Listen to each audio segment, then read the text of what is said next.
Can pigeons read?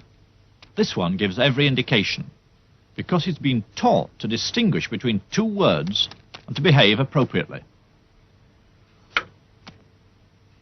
He's learned his different response to each sign by being rewarded with food. So the bird isn't acting independently. Its behavior is shaped by controlling its environment. The first task was to isolate an individual piece of behavior and see how that could be changed. Skinner did this by keeping individual pigeons at about 3/4 of their normal weight, so that the birds were always hungry, and food could be used as an automatic reward. The pigeon was studied in a uniform box, one it quickly grew used to. One piece of behavior, pecking a coloured disc, was measured on a graph.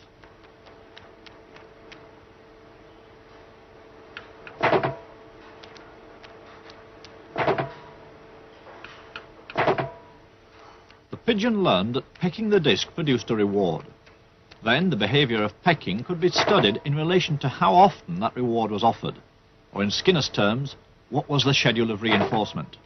The main thing is what we call schedules of reinforcement. Reinforcement is what the layman calls reward, and you can schedule it so that a reward occurs every now and then when a pigeon does something. We usually use a response with a pigeon pecking a little disc, a little spot on the wall, and you can reinforce with food, but you don't reinforce every time. You're perhaps every 10th time, or perhaps only once every minute or something like that. There are a very large number of schedules, and they have their special effects.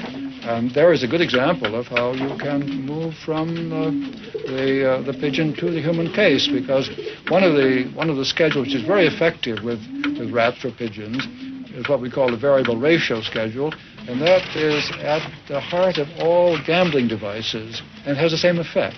The pigeon can become a pathological gambler just as a person can. Now, the fact that we found that out with pigeons and could prove it by removing and changing the schedule makes it easy for us to interpret the case with the human subject. We don't say that the human subject gambles to punish himself, as the Freudians might say, or gambles because he feels excited when he does so. Nothing of the sort. People gamble because of the schedule of the reinforcement that follows, and this is true of all gambling systems. They all have variable ratios built into them.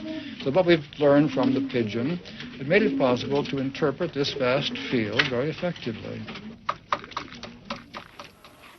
The two pigeons are at either end of a small ping-pong table. One pigeon pecks the ball as it comes toward him and knocks it toward the other pigeon. Other pigeon pecks the ball back across the table. If it goes past one pigeon, the other pigeon can eat, and if it goes the other way, the other pigeon eats. So that there is it's a real game. The pigeon is reinforced for a cross-court shot if that is what gets the ball past his opponent.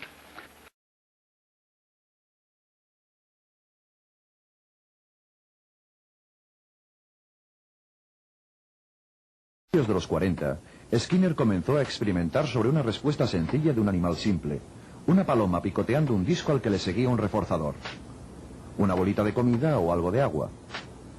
Un reforzador es algo que incrementa la frecuencia de respuestas. La paloma se desenvolvía en un espacio sencillo, con un entorno muy controlado, al que ahora denominamos la caja de Skinner. Esta paloma hambrienta se mueve más o menos al azar. Algunas veces gira su cabeza hacia la izquierda. Cuando lo hace, reforzamos ese movimiento, permitiéndole el acceso a un plato de grano.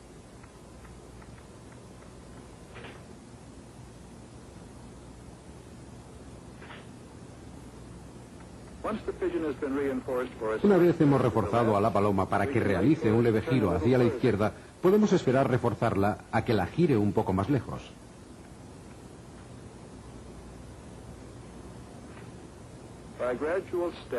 En diferentes etapas progresivas podemos llegar a un punto en el que la paloma dé un giro completo. La paloma ha aprendido a dar esta respuesta porque ha sido reforzada en etapas sucesivas hacia el patrón final.